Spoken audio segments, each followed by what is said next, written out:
Magandang gabi po sa bawat isa. Ito po muli ang inyong kamanggagawa, Brother Paul Dito Jose, pastor po dito sa Jesus Christ Baptist Church, Santa Maria, Bulacan. And as you can see, ay nasa ibang lugar po ako ngayon. Ito ho ay sapagkat ang amin hong internet sa bahay ay sa church ay hindi pa ho nababalik sapagkat ang kable ay naputol. So we're still waiting na ito ho ay ma-repair. Kaya ho ako ay lumipat sa kabilang bahay, sa bahay ho ng parents ko at kung saan meron hong mas stable na internet connection. Sapagkat nakita natin last Friday sa ating Time in the Word and prayer room and also last Sunday ay masyadong manipis yung Wi-Fi signal na sinubukan nating paabutin ho doon sa church. So, nandito ho tayo ngayon. Nevertheless, we are very thankful to God sa Kanya hong patuloy na biyaya, pagsusustento sa bawat isa sa atin, pag-iingat sa kabila ng dalawang bagyo na malakas na dumaan ho sa atin. Well, yung una, si Rolly ay medyo humaging lang ng konting-konti, pero si bagyong Ulysses ay talagang nasentrohan tayo. And I know hanggang ngayon ay meron tayong mga kapatiran na yung iba ay kamakailan lang nagkaroon ng kuryente, nagkaroon ng tubig, o nagkaroon ng internet connection. And again, we praise God. So far, wala naman hong nasaktan. Meron hong talagang grabing binaha. Ang ating kapatid is Brother Dave Paule. Pag-pray natin, kanina ho, sa kanila, naghatid ho tayo ng ilang mga tulong na pinagkaloob ng ilang mga ibang kapatiran ho natin. At salamat sa Diyos sa mga taong ginagamit niya at nanahan doon na bumubuhos. Sabi nga ni Sister Juvie, dumadami daw yung damit niya galing sa iba't ibang mga tao, maging sa mga kapatiran. So purihin ang Panginoon sa katotohanan po na yon. Pero pag-pray ho natin, si Brother Dave, kanina ho ay medyo nagkakarpintero doon ang isang kapatiran natin from another church, si Brother Lito, para ho ma-safety ulit, magkaroon ng privacy yung kanilang lugar sapagkat yung mga dingding nila ay again damage ng baha. So purihin ang Panginoon na meron hong tumutulong. With regards to his Botox procedure, sangayon ho kay Brother Dave, sa ngayon ay kaunting-kaunti pa lang yung pain na nababawas, pero nahihirapan ho siya, halos hindi siya makalunok. So talagang ang intake niya ay more on liquids, liquefied, binablender and so on. So pag-pray natin si Brother Dave na maging maganda ang epekto ng again ilang panahon yung oobserbahan kung ano ang magiging epekto ng procedure ho na ginawa sa kanya. So pag-pray ho natin siya. Pag-pray natin patuloy ang atin hong mga kababayan and also mga kapatiran na apektado. Hindi man natin sila personal nakilala, but there are brethren, mga mananampalataya, mga kapwa natin Kristiyano na labis na apektuhan. Isa ho sa gusto ko hingi natin ng prayer request ay ang ating mga kapatiran sa Scripture Alone Baptist Church sa San Simon, Pampanga. Ako ho ay nakaranas ng baha doon dati, long ago, pero iba ho yung baha ngayon, and doon ho ay pag bumaha ay at least 3 linggo hanggang 1 buwan bago mawala ang tubig. Yun ho ay dahil may kinalaman sa topography ng lugar. So pag-pray ho natin ang ating mga kapatiran. At I would like to encourage us, nang sabi ng salita ng Diyos, if we therefore have opportunity, let us do good unto all men, especially unto those who are of the household of faith. And I praise God sa mga kapatiran na kumikilos, gumagawa upang makatuwang sa ibang mga tao at ganoon din, lalo na sa atin mga kapatid sa Panginoon. Pag-pray natin ang atin mga susunod na gawain. Sa Friday, meron tayong Time in the Word and Prayer Room. Sa Sunday, meron tayong pagsamba. At nawa, bilang mga mananampalataya, ay patuloy nating ilapit sa Panginoon ang gawain ng Sunday. And I hope we are worshiping not just on Sundays, but from Monday to Saturday. We have a time set na tayo ho personal ay magbulay-bulay sa salita ng Diyos, manalangin sa Panginoon, na kung maaari umawit din sa Panginoon, purihin ang Panginoon, and magkukulminate lamang yan to the climax ng ating gathered worship together on the first day of the week, that is Sunday, the Lord's Day. So pag-pray natin ang atin hong mga gawain, maging ang pangangaral ng salita ng Panginoon. With all that, tayo ho muna ay manalangin bago tayo dumako sa atin hong mahalagang pag-aaral ngayong gabi. Let's pray. Panginoon naming Diyos, aming Ama sa langit, kami po ay lubos na nagpupuri sa iyo, namamangha sa iyong kabutihan, sa iyong biyaya, na patuloy mong pinagkakaloob sa amin. Tunay, O Diyos, ay nasumpungan namin lagi ng iyong biyaya ay sapat, oo, sagana. Sagana. At lalo at pinakadakilang pagkasagana nito sa amin na yung binigay mo ang iyong bugtong na anak upang kami ay magkaroon ng kaligtasan. At ikaw ang kumilos sa amin. Ikaw ang nagbukas ng aming mga mata. Ikaw ang nagbukas ng aming puso. Ikaw ang nagbigay ng pagsisisi at pananampalataya upang kami ay maligtas. Purihin ka, O Diyos. Salamat po. Salamat po sa katotohanan ito. At Lord, dalangin ko po na ikaw pong patuloy na mahabag, lalo na po sa amin pong mga kapatiran na hanggang ngayon ay nandun pa rin ang epekto ng bagyo, ang baha, pagkawala ng mga maraming kagamitan, paglilinis, kapaguran, maaaring karamdaman. Lord, iba naming mga kapatid na maaaring hindi namin kilala, pero Panginoon, salamat sapagkat bawat tupa mo ay alam mo at kita mo ang kalagayan. Kaya aming hiling ang iyong pag-iingat sa kanila, nagkakaloob ng pangangailangan. Kung maaari, O Diyos, ay kilusin mo at gamitin ang mga ahensya ng gobyerno upang makatuwang sa kanilang kahirapang kalagayan. Lord, particularly we do pray for Brother Dave. Alam mo po ang kanyang kalagayan. Salamat po sa mga ginamit mo at ginagamit patuloy upang makatuwang sa kanya. Lord, nawa ang procedure na ginawa sa kanya ay maging positibo at maganda ang epekto. Mahabag ka po.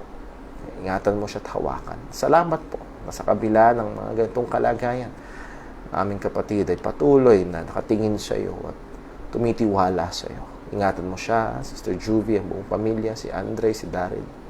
Maging iba naming mga kapatiran, O Diyos, na nahandoon ng mga kahirapan, nandun ng mga problema. Ama, ikaw ang nakakaalam. Nawa, O Diyos, ay lingapin mo. Ang iyong biyaya na sapat ay patuloy na sumagana. Ama, muli aming hinihiling ang iyong paggabay, pagtuturo, pag-iingat sa aming pag-aaral ngayong gabi. Tulungan mo po ako. Tulungan mo po ang bawat isang tagapakinig. Nawa, O Diyos, hindi ang salita o ideya ng tao, kundi ang katotohanan mo ang marinig.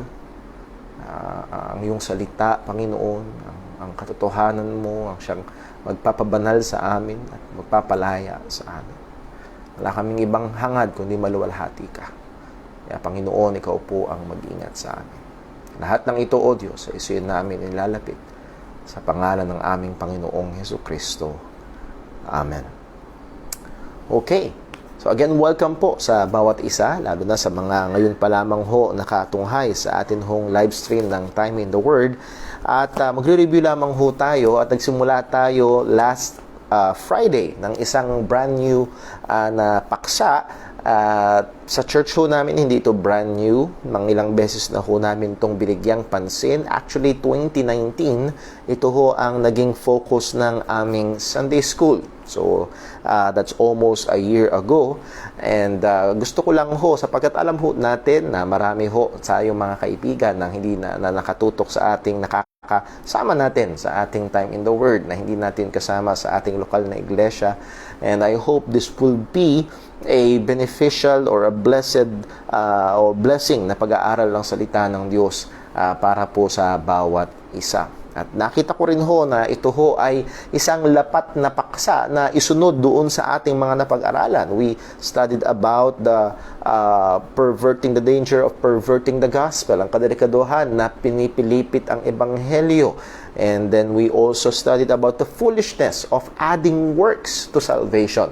At nakita ho natin ang liwanag ng salita ho ng Panginoon. And from that, isa ho sa mga diniinan ho natin ay hindi maaaring ariing ganap ng ang isang tao sa harapan ng Diyos sa pamamagitan ng pagsunod sa kautusan. At dinidinan natin lagi ang kaligtasan ay hiwalay sa pagsunod sa kautusan. Ang kaligtasan ay hiwalay sa paggawa ng anumang kabutihan. Wala tayong kontribusyon sa ating kaligtasan. Ito ay gawa, ito ay biyaya ng Panginoon sa atin.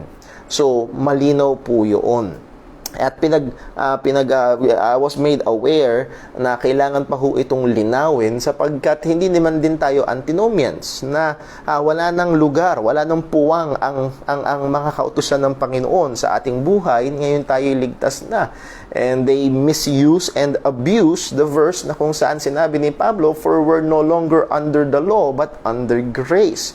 And then sa kanilang pananaw, because under grace na, ligtas na, hindi na kailangang sundin ng kautusan at merong nagsumosobra pa talaga na pwede ka nang mamuhay sa kahit paanong paraan na gusto mo. And we know, historically speaking, ito yung mga ibinato sa mga reformers nung sila ho ay nung 1600s to 1700s na kung saan ang Roman Catholic Church yung binabato sa mga reformers na nagsasabing ang kaligtasan is by grace alone, through faith alone, in Christ alone. Ang kanilang binabato ay ito, magdudulot ito ng pamumuhay sa immoral na kaparaanan kung hindi mo na kailangang sumunod. Hindi mo na kailangan gumawa ng mabuti para maligtas. So, there is a genuine question. There is a genuine concern and tingin ko ho itong ating pag-aaral about marks of a true Christian or marka ng isang tunay na Kristiyano o ebidensya ng pagiging tunay na Kristiyano ay madidil ang bagay po na ito. Pag-reviewin lang natin o reviewin lang ho natin yung mga pinag-aralan ho natin last Friday. Nakaraan ho ay itinignan natin ang dalawang mahalagang bagay. Una, the scriptural basis and the biblical command. What do we mean? Yung scriptural basis ng kapangangailangan ng pag-aaral ng katotohanan ito, mga marka ng pagiging Kristiyano. Tingnan natin sa Matthew chapter 7 verse 21 hanggang 23 na ang sabi ng ating Panginoong Kristo, "Hindi lahat ng tumatawag sa akin, Panginoon, Panginoon, ay papasok sa kaharian ng Diyos sa langit." And by the way, nililimitahan natin yung ating pag-aaral doon sa mga tumatawag lang kay Jesus na Panginoon. Hindi natin titignan ang mga Buddhist or mga ang Islam. Alam natin na sila ho ay hiwalay sa ating Panginoong Kristo. Pero ang ating bibigyang pansin ay itong mga nagke-claim ng pananampalataya kay Jesus and even mga taong may tamang doktrina patungkol sa kaligtasan. Alam nila at they are evangelical. When we say evangelical, they profess and to believe the evangel, the gospel, na they profess na it is by faith alone, in Christ alone, by God's grace alone. Sinasabi din nila yun. So ito yung grupo na ating bibigyang pansin kung saan naroroon tayo. Yun din yung ating pinanghahawakan na katotohanan mula sa salita ng Diyos. By grace alone, through faith alone, in Christ alone, ang ating kaligtasan. As we have seen last Friday, hindi dahil pinangangaral natin yung by grace alone, through faith alone, in Christ alone, ay ligtas na tayo. Bakit po? Sapagkat ang sabi sa 1 Corinthians chapter 15, buksan lang ho natin. Again, we are still reviewing 1 Corinthians chapter 15. Ang sabi ho dito sa verse 1 and 2. 1 Corinthians chapter 15 verses 1 and 2. Ang sabi ni Pablo, "Moreover, brethren, I declare unto you the gospel which I preached unto you." So, sino yung I? Sino yung preacher? Si Pablo. Ano yung pinangaral niya? Yung gospel. So, we will not question the genuineness of the gospel. Sigurado, malinaw, sigurado, totoong ebanghelyo ang ipinangaral ni Apostol Pablo. Pero ang sabi niya sa verse number 2, by which also ye are saved. So tuloy natin yung verse 1. Sorry. The gospel which I preached unto you, which also ye have received, and wherein ye stand, by which also ye are saved, if ye keep in memory what I preached unto you, unless ye have believed in vain. So, ang binunto ko ho dyan ay yung sinabi ni Pablo, siya yung nangaral, tinanggap nyo ito, pinanatilihan nyo ito, pero ang sabi niya, unless ye have believed in vain. Ano itong sinasabi ni Pablo? Na maaaring may mga tao in the church at Corinth na nakapakinig ng legitimate, genuine gospel. Pero sila'y nagpahayag ng pananampalataya, pero yung kanilang pananampalataya ay hindi genuine. Hearing the genuine gospel, but their faith is not genuine. Yung yung gospel na napakinggan nila ay totoo, pero yung pananampalataya nilang pinahayag ay hindi totoo. Pwedeng mangyari nasa loob ng church na nakakapakinig ng pangangaral ng totoong ebanghelyo Sunday after Sunday. At pwedeng mangyaring nagpahayag pa ng pananampalataya, pero hindi tunay. Again, nandun ng warning ng author ng Hebrews chapter 3, verse 12, take heed therefore, brethren, lest there be in any of you an evil heart of unbelief. So, sino ang kausap ng author ng Hebrews? It is the group of believers, brethren. Pero ang sabi pa rin ng author ng Hebrews, lest be in any of you an evil heart of unbelief. So, pwedeng mangyari na nasa gitna ng grupo ng mga mananampalataya, ng community ng mga Kristiyano, na nandun siya, present siya, nakiki-amen, nakiki-Bible, nakiki-praise the Lord, pero may puso na hindi pala talaga sumasampalataya. So again, these are the biblical warrants. Bakit natin kailangan bigyan ng atensyon ang pag-aaral ho na ito? At ang punto ito, there are people within the church who have heard the true gospel, profess faith, even expecting themselves to be saved, and may even have ministries in the church that are not true believers and are still on their way to hell. Let me translate that. Maaaring may mga taong nasa loob ng church na napakinggan ang totoong ebanghelyo, nagpahayag ng pananampalataya at asang-asa na sila ay ligtas, at maaaring may mga ministeryo pa sa church pero hindi pala tunay na mananampalataya at patungo pa rin sa impyerno. And that would be very sad. At ang nakakatakot ho, ang sabi ni Jesus sa Matthew chapter 7, going back there, ang sabi niya sa verse number 22, many will say to me in that day. Hindi ito ko konti, ito ay marami. Asang-asa na sila ay ligtas. And we also look at some dangers. Hindi ito lamang yung danger, ito yung ilan sa mga danger, yung mga tao nagsasabing, basta sa iba ko. May napakinggan pa nga akong mga ngarala. Sabi niya, I know that I'm saved. Now, how do you know? Paano mo nalaman? Okay, kumbinsido ka, pero paano ka nakumbinsi? Paano mo nasabi na ikaw nga ay anak ng Diyos? Paano mo nasabi na ikaw nga ay ligtas? Ano ang basihan? Yung iba naman, ang danger ay ito. Ang tanging kinakapitan nila na sila'y ligtas ay yung sinasabi lang, tinanggap ko na si Jesus. Tinanggap ko na si Jesus. And again, ang pagtanggap kay Jesus is a biblical language. Pero, hindi porket ito'y biblical language, ibig sabihin, genuine na. Again, alam ho natin, mga kapatid, mga kaibigan, ang biblical language, Iglesia ni Cristo. Pero hindi porket ang pangalan ng church ay Iglesia ni Cristo, ay genuine na Iglesia nga ng ating Panginoong Jesucristo. Hindi lahat na nagsasabing tinanggap ko si Kristo ay totoo nga ang tinanggap si Kristo. And ilang pagkakataon na ho ako nagkakaroon ng kausap na yun ang sinasabi nila, at kapag in-inquire mo pa anong ibig nilang sabihin, marami ang nahuhulog sa ritualistic.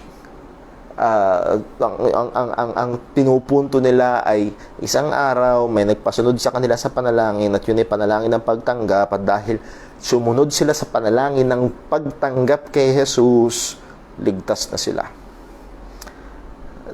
Napakadelikado ho noon. Kung yun ang basihan, yun ang tungtungan ng iyong sinasabing kaligtasan, kaibigan, kailangan mong siyasatin talaga ang iyong sarili, sapagkat ang kapangyarihan ng Diyos sa ikaliligtas ay hindi sinner's prayer, but the gospel. Again, mga kapatid, ang challenge ho natin ay itong sinner's prayer. Again, I'm not against prayer. Sana ho maging maliwanag. Sinabi rin natin yan last Friday. Sinasabi ko yan sa church. I'm not against prayer. What I'm against is the ritualistic use of that prayer. Or much more, the perversion of the gospel because of that prayer. Anong ibig ko sabihin? Dinadagdag ito at kailangan ito para maligtas.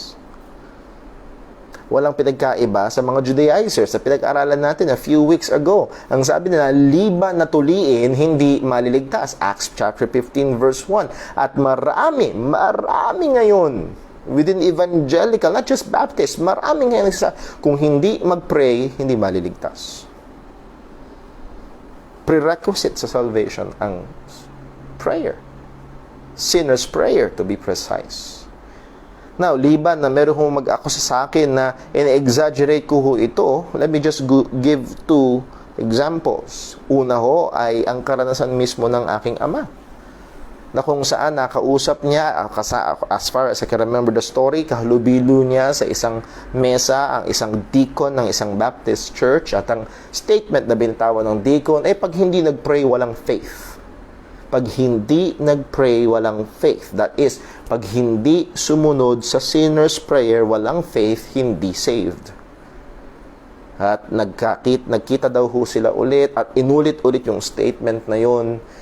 At hinamon ng tatay ko, ito ang Bible. Bumasa ka ng example ng nag-sinner's prayer. Meron ba sa Bible? Actually, that's one of our contentions. Kung ito ay kailangan para maligtas, bakit walang example sa Bible na sumunod sa isang panalangin para maligtas? And again, not just biblical history, Christian history.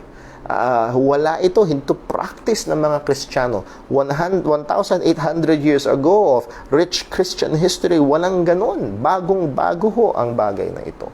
Pero sa panahon natin ngayon, tila baga, ito ho ay idinadagdag upang maligtas. And it is becoming a perversion of the gospel. Well, not just the experience ng tatay ko. Naalala ko ho nung minsan, kausap ko ang isang deacon, again, sa Baptist Church. At inanyayahan ko siya, bisitahin po natin sila ganito, isang pamilya na dating nasa church, dating nagka-choir member sa church. So they were choir members na baptized sa church. At ilang panahon na hindi uma-attend at matagal-tagal na rin silang wala sa church, sinabi kong bisitahin po natin. Kailangan nilang marinig ang ebanghelyo.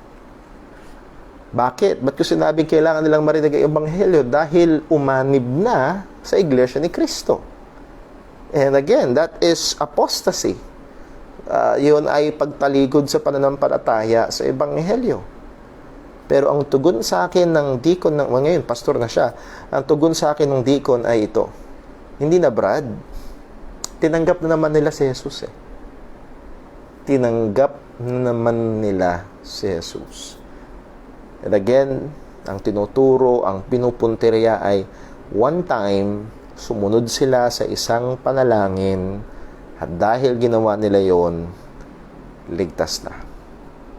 Anong iniwan ho nun, mga kapatid, mga kaibigan? Sa dasalin mo ng 10 beses ang Ama namin, dasalin mo ng 20 beses ang ganito, and then ang kasalanan mo ay mauhugasan.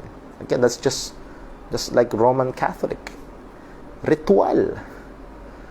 Dahil tinanggap nila, dahil sumunod sila sa isang panalangin, sila ay ligtas na. Well, mga kapatid, kailangan ho talagang bigyang pansin ang bagay na ito. Siya sa atin kung tunay nga ba ang pagiging Kristiyano. Let us go sa isang example sa Acts chapter 16. Again, experience ng father ko, experience ko na merong gumagawa. Now, let us look at a biblical experience ni Apostle Paul mismo. Ano ang ginawa ni Apostol Pablo? Sa Acts chapter 16, basahin natin mula verse number 30. I know marami sa atin alam ang tagpong ito. This is the Philippian jailer at kung paano siya iniligtas ng Panginoon. Pero ang sabi ho dito sa Acts chapter 16 verse 30, and brought them out and said, Sirs, what must I do to be saved? Ano kinakailangan kong gawin upang maligtas?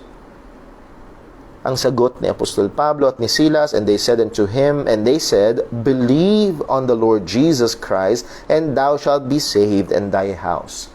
And ang implication nun, if thy house will believe, hindi ito manampalataya ang tatay, ligtas na ang buong sambahayan. No. Believe on the Lord Jesus Christ, and thou shalt be saved. And implied, if thy house will believe, they will be saved. Pagdating sa verse number 32, and they, 32, and they spake unto him the word of the Lord. And that is none other than the gospel. Pinaliwanag, tinuro, pinangaral sa kanya ang ebanghelyo. Because how will he believe kung di niya alam ang ebanghelyo?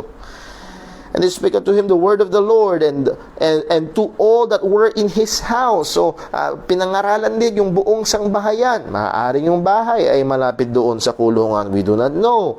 Pero narinig niya at ng buong sangbahayan ang ebanghelyo. And ang sabi sa verse 33, and he took them the same hour of the night and washed their stripes. Sinugasan yung mga sugat nila Pablo at ni Silas, and was baptized, yung jailer at yung kanyang sambahayan, and all his, that is all his house, because they believed, straightway. At alam niyo, si Pablo at si Silas sa maraming soul winning classes, sa madaming Bible colleges sa ngayon, babagsak si Pablo at si Silas. Hindi sila papasa. Why? Kasi hindi nila pinasunod sa panalangin ang Philippian jailer at ang kanyang pamilya. There's no record.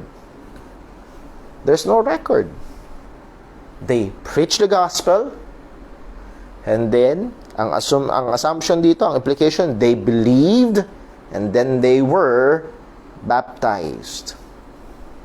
Hindi sinabi ni Pablo na manampalataya ka at sumunod ka sa isang panalangin. No, believe on the Lord Jesus Christ, and thou shalt be saved. Again, mga kapatid, please, don't get me wrong.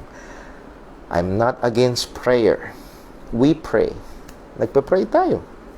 What I'm against is the perversion of the gospel. Kung ito ay idadagdag at kailangan gawin ng isang tao para maligtas. At kung ito ang pinanghahawakan ng tao, para bang isang sa Book of Galatians, sa paniwala siya, nagpatuli ako, ligtas na talaga ako, kung dun siya nakahawak. Delikado siya. Sabi nga ni Pablo, sino mang sa inyong tinuli ay walang pakinabang kay Kristo. Kung dun siya nakaasa. At kung ang isang tao ay nakaasa sa isang panalangin na minsan sinundan niya, ito'y maghahatid sa kanya sa kapahamakan. So sana ho maging malinaw. Hindi masamang manalangin. Ang masama ay ito ay idagdag para maligtas ang isang tao. Next, anong kailangan natin gawin? Kung meron talagang kadelikaduhan o panganib na maaaring alam ang ebanghelyo, maaaring nasa loob ng church, maaaring may ministry pa, pero hindi pa talaga ligtas, anong kailangan natin gawin? Well, ang sabi nga ng Hebrews chapter 3 verse 12, take heed, that is pay great attention. Huwag itong baliwalain, hindi ito isang issue na dapat palagpasin na lang, ipagkibit-balikat na lang. No, ito dapat ay bigyan ng pansin.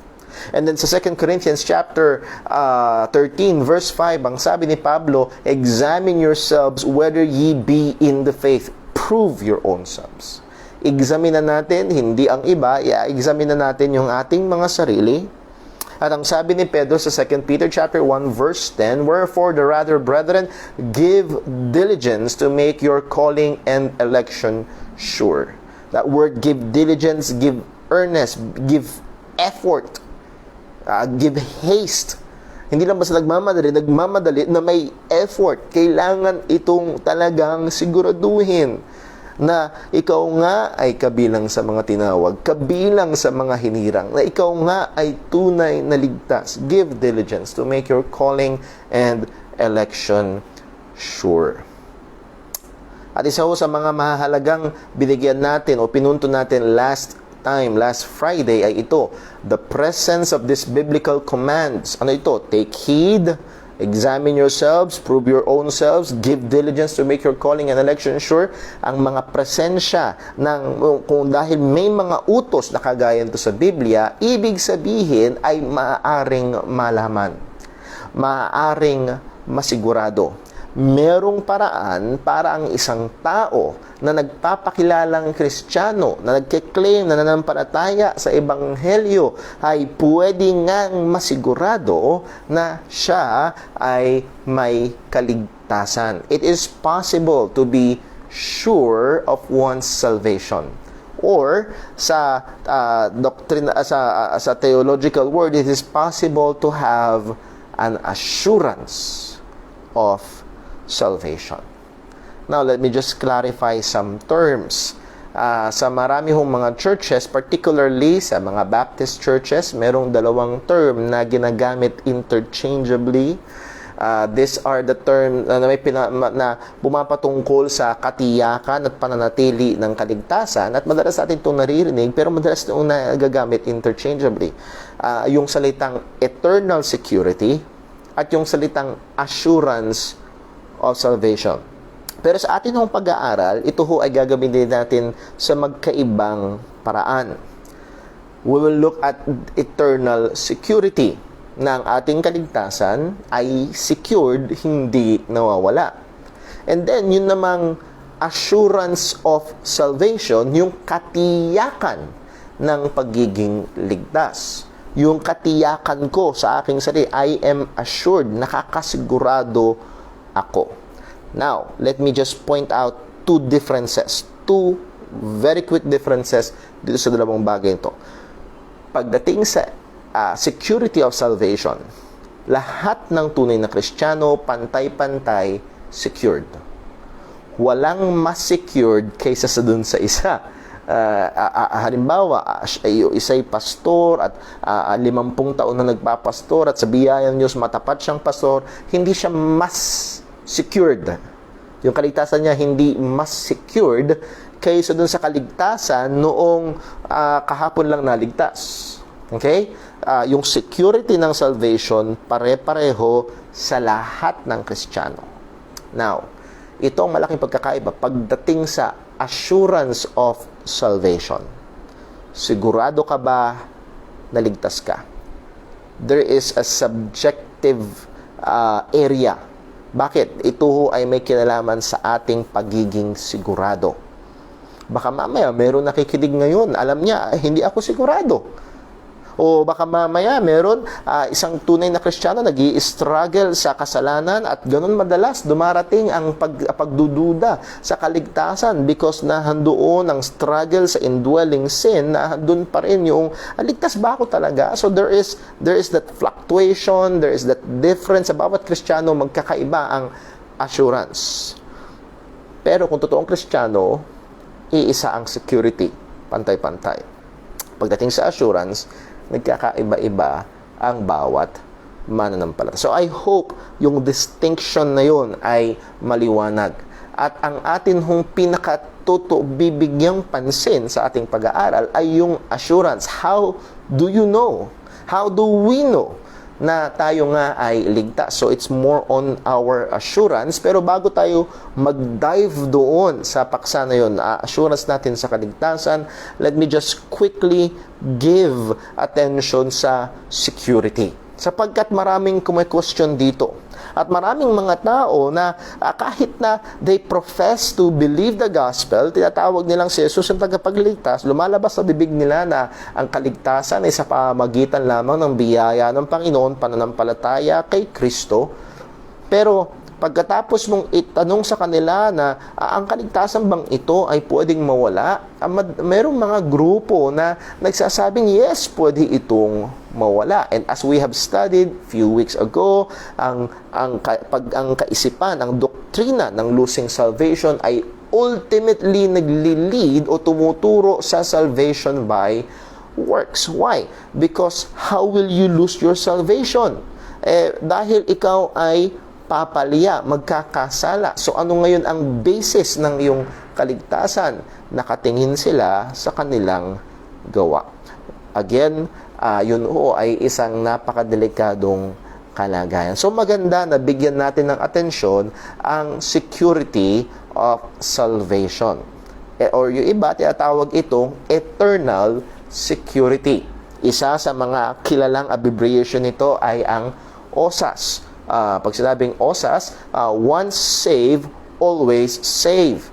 At marami ang mga relihiyosong grupo na nagdodraw ng unbiblical caricature kapag sinabi itong once saved, always saved. At isa sa mga binabatungan nila ay yung argumento na, well, pagligtas na, hindi na mawawala ang kaligtasan. Ibig sabihin, kahit anong gawin mo, ligtas ka pa rin. Kahit mamuhay ka sa isang makasalanang paraan, kahit maging mamuhay ka sa immoral na buhay, kahit magpakasama-sama ka, ligtas ka pa rin. Ang sagot ho dito ay yes and no. Anong ibig sabihin ng yes and no? Let me explain. Una, yes. Totoo na pag ang isang tao ay tunay na naligtas, okay? Tunay na naligtas, take note of that adjective. Tunay na naligtas, ang kanyang kaligtasan ay hindi na mawawala. And sa pag-aaral natin ngayon at sa susunod, sasagutin natin bakit hindi mawawala.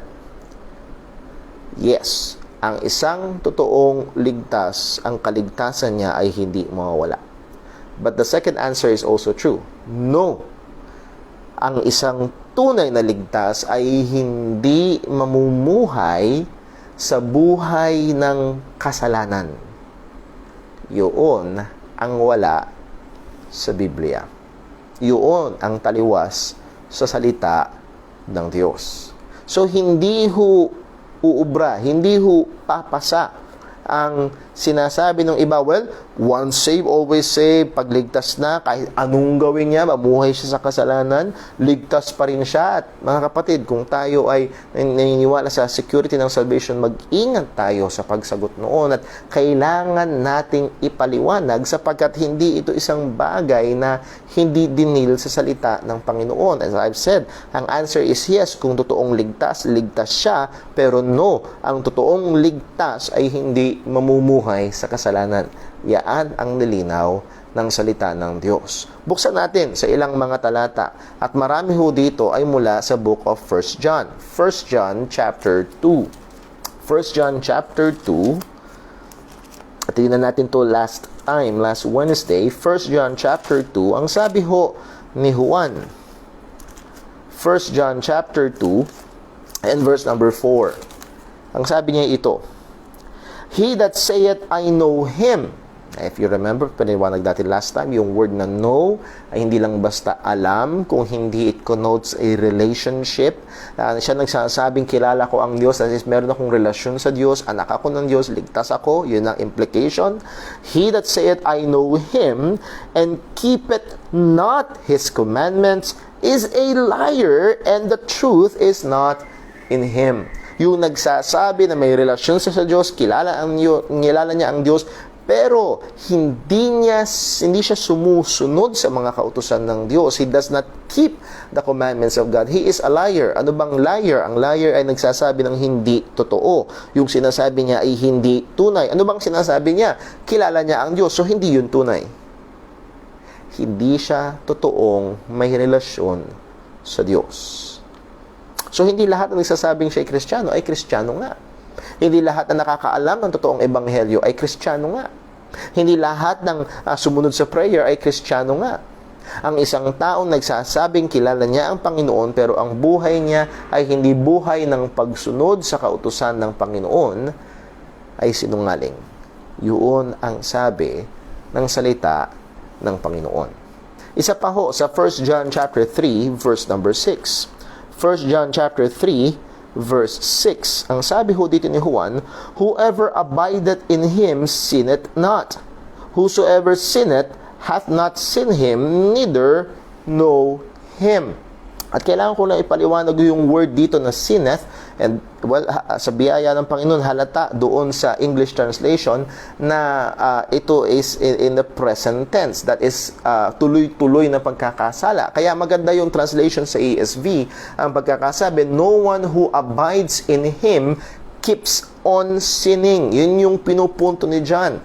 Yun daw, sabi niya, whosoever abideth in him, yung meron talagang relasyon kay Kristo, na kay Kristo ligtas, he does not keep on sinning. At yun yung punto, sinneth not. Hindi siya hindi nagkakasala. Alam natin, ang Kristiyano ay nagkakasala. 1 John chapter 1. If we sin, if we confess our sins, and take note of the pronoun, if we, kasama si John, if we confess our sins, so ang Kristiyano ay actually, pag sinabi natin, wala tayong kasalanan, tayo ay sinungaling, sabi ni John.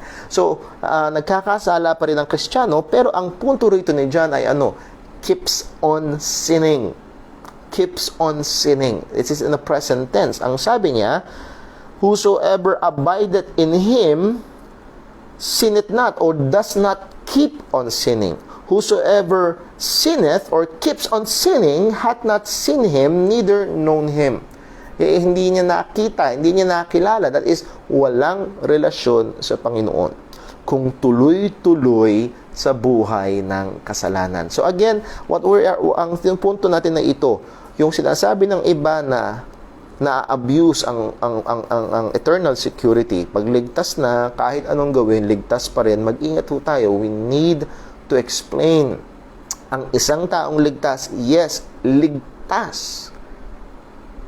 Pero ang isang taong ligtas, no, hindi siya mamumuhay sa kasalanan. At kung mamumuhay siya sa kasalanan, sang-ayon sa Biblia, sinungaling siya. Hindi siya tunay na Kristiyano. Isa pa ho, sa 1 John chapter 3, verse 10. Andiyan na tayo sa chapter 3, verse 10. Anong sabi? In this, the children of God are manifest, and the children of the devil. Meron lang dalawa. Either you're a child of God or a child of the devil. Dalawa lang ang kalagayan. Ang sabi dito ni Juan, whoever doeth not righteousness is not of God, neither he that loveth not his brother. Yung hindi daw gumagawa o nagpapatuloy sa paggawa ng katwiran ay hindi anak ng Diyos. So ang kabaligtaran nun ay siya ay nagpapatuloy sa paggawa ng hindi matuwid. Hindi siya anak ng Diyos, kundi nahahalata, na ma-manifest, na re-reveal kaninong anak ba talaga siya. Kaninong anak ba talaga siya? So alam niyo mga kapatid, dito pa lang mapupuntuhan na natin. Pagdating sa assurance, isa sa pwedeng tignan ay ito. Anong klaseng pamumuhay meron ang isang tao? Kung ang pamumuhay niya ay isang buhay na patuloy sa kasalanan, hindi siya mananampalataya ni Kristo. Pero kung ang buhay niya ay nalalarawan ng pagsusumikap sa katwiran, hindi perpekto, pero pagsunod sa kautusan ng Panginoon, meron siyang basihan. Dahil ang sabi ng salita ng Diyos, doon nahahalata na ma-manifest sinong anak ng Diyos, sinong anak ng dyablo. So ang punto ho natin ay ito. Pagdating sa security of our salvation, Once saved, always saved. If you want to use that, okay. Pero maging maingat ho tayo. Hindi ibig sabihin, ligtas na, pwedeng mamuhay sa makasalanang paraan, ligtas pa rin. Kung sasagutin natin yun, kailangan nating sagutin ng may pagliliwanag mula sa salita ng Panginoon. Okay? So, sana ho, ito ho ay malinaw. Ang isang tao na maaaring napakinggan ng Ebanghelyo, maaaring nagpahayag ng pananampalataya, oo, sige, maaaring sumunod pa sa tubig ng bautismo, ngunit namumuhay sa isang buhay ng tuloy-tuloy sa kasalanan, ang kanyang pagpapahayag ng pananampalataya ay walang kabuluhan. At doon, pumapasok din yung sinabi ni Pablo, unless you have believed in vain. Sumampalataya ng walang kabuluhan. Ibig sabihin, hindi totoo. Now, sabi natin kanina, yes and no. Yes, ang isang taong ligtas, pagligtas ng totoo, hindi mawawala ang kaligtasan. Pero, no, ang isang taong ligtas ay hindi mamumuhay sa kasalanan. So, tingnan naman natin ngayon ho, ano ang basihan natin? Bakit natin sinabi na ang kaligtasan ay hindi maaaring mawala? Let's look now at the doctrine of the security of our salvation. Why? Why do we teach? Why do we believe na ang kaligtasan ay hindi maaaring mawala? The security of salvation is the truth that our state of being saved can never be lost because our salvation is the work of the Father, the Son, and the Holy Spirit. At doon ko ho ipapako, doon ko itutungtong. Ang ating kaligtasan ay hindi maaaring mawala sapagkat ito ay gawa ng Ama at ng Anak at ng Espiritu Santo. Dahil ang sabi ng Biblia, salvation is of the Lord, ang kaligtasan ay galing sa Panginoon, hindi ito maaaring mawala dahil hindi papalya ang ginawang kaligtasan ng Panginoon. Ako ay papalya. Lahat ng tao ay pumapalya. Sabi mismo ni Pablo sa Romans chapter 7, may mga pagkakataon. Yung gusto niyang gawin, hindi niya magawa. Yung ayaw niyang gawin, nagagawa niya. Pumapalya ba si Pablo? Yes. Yes. Kung ang security ng ating salvation ay nakabase sa atin, sabi nga ni John MacArthur, if we can lose our salvation, we will. Kung mawawala, kung ang kaligtasan ay maaaring mawala base sa ating gawa, wala na yun. Bakit? Pumapalya tayo. Every day, pumapalya tayo.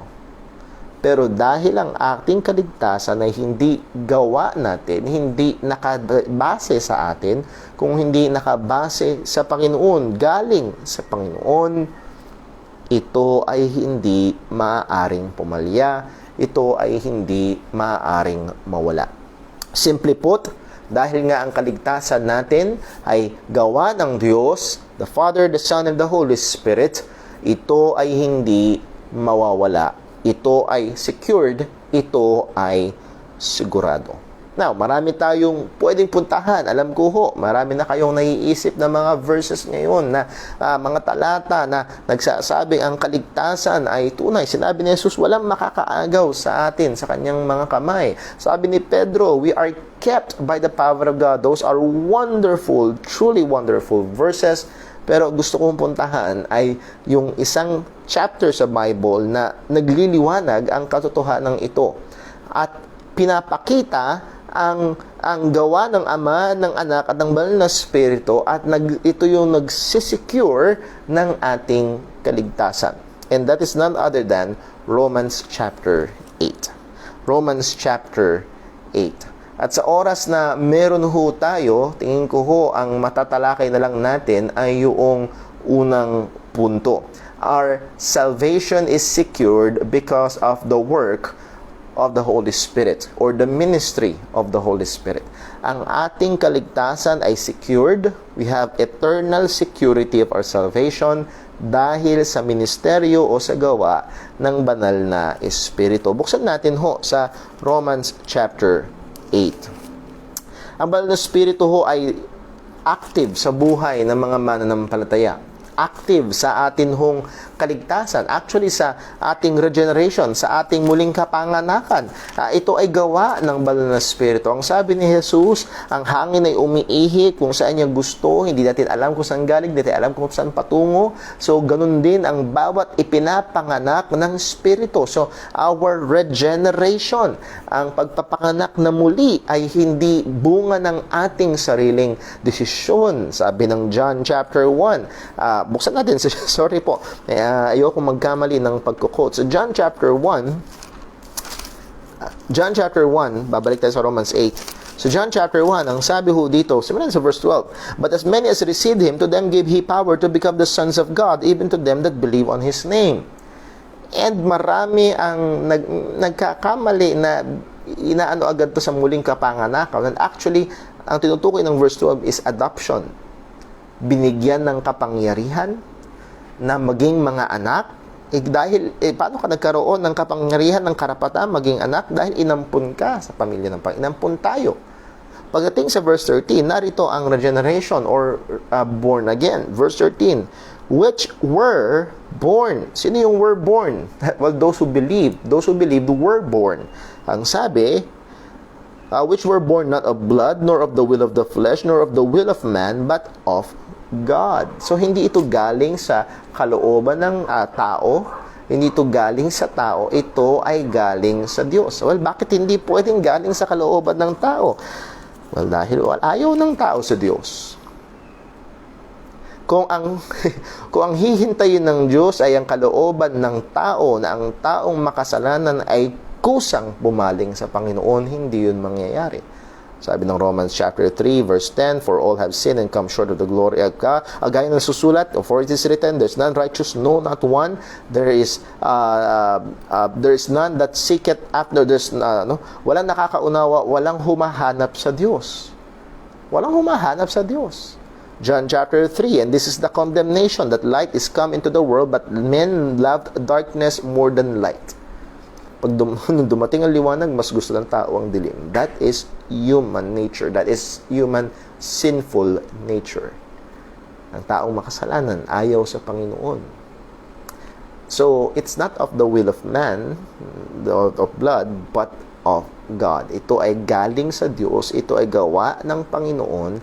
It is the work of the Holy Spirit na tayo ay naligtas. Now, nung tayo ay naligtas, ang sabi ng salita ng Diyos, tayo ay tinahanan ng banal na Espiritu. Tayo ay tinatakan, sinelyuhan ng banal na Espiritu. Ephesians chapter 1 verse 13, in whom ye also trusted, after that ye have heard the word of truth, the gospel of your salvation, in whom also after that ye believed, ye were sealed with that Holy Spirit of promise. Hindi after you were baptized, hindi after you were laid hands, no, after you believed, you were sealed with that Holy Spirit of promise. At diniinan to ni Pablo, ito yung banal na Espiritu na pinangako. Well, kailan pinangako?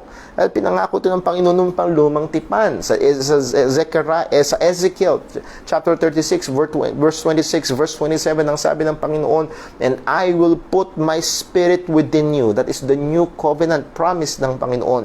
Ito yung Spirit of promise. Kailan nangyari yun? Nung tayo ay sumampalataya, we were sealed with that Holy Spirit of promise. Kaya nga sabi ho ni Pablo sa 1 Corinthians 6 verse 19, what know ye not that your body is the temple of the Holy Ghost which is in you, which ye have of God, and ye are not your own. So tayo ay templo ng banal na Espiritu, nakatahan sa atin ng banal na Espiritu. So simply put, pag ang isang tao ay naligtas, tumatahan sa kanya ang Espiritu Santo ng Panginoon. So kung ikaw ay isang mananampalataya, kung tunay kang sumampalataya sa Ebanghelyo ni Kristo, nakatahan sa atin, nakatahan sa iyo ang Espiritu Santo ng Panginoon. Now, ano ang kinalaman nito doon sa ating pinag-uusapan na security ng ating salvation? Doon tayo pupunta sa Romans chapter 8. Sa Romans chapter 8, ang sabi ho ni Pablo dito, Ang sabi niya sa verse 9, but ye are not in the flesh. So that is a contrast. Ang flesh na tinatawag dyan ni Pablo ay those who are in the flesh ay mga hindi ligtas, but in the Spirit. At yun yung mga ligtas. So be that the Spirit of God dwell in you. Kung nasa inyo ang banal na Espiritu, paano ba pupunta sa inyo? Again, kung ikaw ay tunay na sumampalataya. Now, for the sake of time, naktawan natin yung iba, punta tayo sa verse number 11. Ano po ang sabi ng verse 11? But if the Spirit of Him that raised up Jesus from the dead dwell in you, kung nasa iyo nga ang Espiritu ng Panginoon, ang banal na Espiritu, that means kung ikaw nga ay tunay na ligtas, ang sabi ho dito ni Pablo ay ito, He that raised up Christ from the dead shall also quicken your mortal bodies by His Spirit that dwelleth in you. Anong sabi ho ni Pablo? Kung tunay nga na nasa iyo ang Espiritu ng Panginoon, siya na nagbuhay muli sa ating Panginoong Kristo ay bubuhayin kang muli. Para hubang ganito, sino man na merong ticket, papasok doon sa concert. Kung walang ticket, hindi papasok. Kung may ticket, papasok. Ang sabi ng salita ng Diyos, kung nasa iyo ang banal na Espiritu, bubuhayin kang muli. And what is that? That is the hope of future resurrection. Future resurrection. Yung muling pagkabuhay, at itong muling pagkabuhay na ito ay muling pagkabuhay sa buhay na walang hanggan sa piling ng Panginoon. Yun ang tinutukoy dito. Ito yung pag-asa ng mga mananampalataya. So ang punto ho ay ito. Kung nasa iyo ang banal na Espiritu, sigurado bubuhayin kang muli. Sigurado meron kang pag-asa ng muling pagkabuhay. Sigurado, ikaw ay ligtas. Matutupad ang pangako ng Panginoon.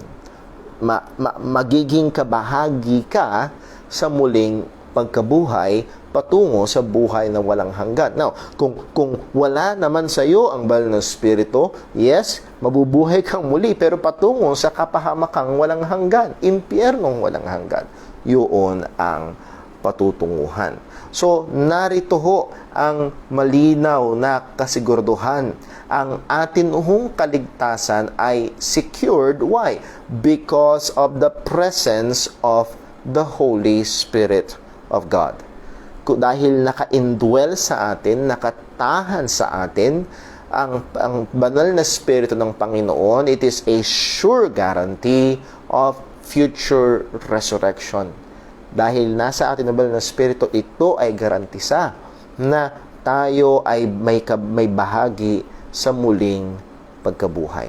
If we will go back sa Ephesians chapter 1, ang sabi ho ni Pablo, Ephesians chapter 1, verse number 13. Ang sabi niya ho ay ito. Ephesians 1, verse 13, in whom ye also trusted, after ye have heard the word of truth, the gospel of your salvation, in whom also, after ye have believed, ye were sealed with the Holy Spirit of promise, which is the earnest of our inheritance. Ito yung patotoo ng ating mana, patibay, patunay na meron nga tayong mana. Hanggang kailan? Until the redemption of the purchased possession unto the praise of His glory. So hanggang kailan yun? Kung ikaw ay tunay sumampalataya, nasa iyo ang banal na Espiritu, which is patotoo ng mana, hanggang kailan? Until the redemption of the purchased possession. Ano tutukoy ito? Yung pagkuha. I-redeem na. Kukunin na ni Jesus yung kanyang binili, yung kanyang binayaran. Kukunin niya na. So ito ho ay mga napakaliliwanag na parte sa Biblia na dahil ang banal na Espiritu ay nasa mananampalataya, nakatahan sa Kristiyano, sigurado at hindi mawawala ang ating kaligtasan. So yes, once saved, truly saved, will always be saved. Why? Because the Holy Spirit indwells. Nasa atin ang Espiritu Santo ng Panginoon until the redemption of the purchased possession. At meron tayong bahagi sa muling pagkabuhay. Ito ang pangako ng Panginoon. Sa Friday, Lord willing, titinan ho natin ang katotohanan na because of the work of the Father, the plan of the Father, and the work of the Son, our salvation is secured. So yun ho yung basihan natin. Kasi ang kaligtasan natin, hindi natin gawa. Ang kaligtasan natin ay gawa ng Diyos. Therefore, ito ay sigurado at hindi mawawala. Kung meron ho kayong mga tanong, you can send me your questions, private message, or i-comment nyo ho. At nawa ay naging malinaw ang ating pag-aaral. At kung meron nga akong mga malalabo, ay let me know at hopefully makapag-minister po sa inyo. Salamat sa Diyos sa kaligtasan na meron tayo, na binigay niya, na ginawa niya, at sinigurado niya. Let's pray. Panginoon naming Diyos, aming Ama sa langit, salamat po. Tunay, nakakamangha. Nakakamangha ang dakilang kaligtasan na ginawa mo. Hindi kami karapat-dapat. Alam namin na kami ay makasalanan, madumi at hindi karapat-dapat sa iyo. Pero o Diyos, habag mo, biyaya mo ang nagligtas sa amin. Ayaw namin sa iyo, ngunit ikaw ang umabot sa amin at binuksan mo ang aming mga puso at mga mata. At hindi mo lamang kami iniligtas, kundi Panginoon, anong yaman ito, anong biyaya ito na tumahan ka sa amin nang iyong Santong Espiritu ay nasa amin. At dahil ito'y totoo, meron kaming pag-asa, buhay at siguradong pag-asa sa muling pagkabuhay. Lord, ang mundong ito ngayon ay takot na takot. Takot na takot sa COVID-19 na nakamamatay. Takot na takot sa mga sakuna na namamatay. Takot na takot sa kamatayan. Pero salamat po. Sabi ng iyong salita kung ang Espiritu mo ay nasa amin, kami ay iyong muling bubuhayin. Kami ay iyong kukunin. Salamat po, O Diyos. Nawa, Panginoon, ang mga pag-aaral na ito ay gamitin mo sa patuloy na ikakatibay ng aming pananampalataya. Patuloy na ikaw unlad ng aming pagtitiwala sa iyo. At kung kinakailangan, pagtatanggol sa pananampalataya sang-ayon sa iyong salita. Ama, kung meron man pong nakikinig ngayon na ang kanilang kaligtasan na hindi pa sigurado, hindi pa siya ligtas, mahabag ka, O Diyos. Buksan mo ang kanyang mga mata. Makita niya na siya ay makasalanan at walang magagawa. At ipakita mo si Jesus na tagapagligtas ng makasalanan at siya ang gumawa ng paraan. Namatay sa krus para bayaran ang aming mga kasalanan at muling nabuhay. At siya'y sumampalataya nawa kay Kristo at maligtas. Salamat po, O Diyos. Ingatan mo kami sa magdamag na ito. Ingatan mo po ang aming mga kapatiran. Mahabag ka po sa aming mga kababayan na patuloy na nahihirapan. Lahat ng ito idalangin namin sa iyo sa pangalan ng aming Panginoong Jesucristo. Amen. Muli ho mga kapatid, maraming salamat sa inyong panahon. At again, kung meron mga questions, please send them to me at sasagutin po natin. God bless po. I love you all and I miss you all. Hope to see you on Friday. Ingat po tayong lahat.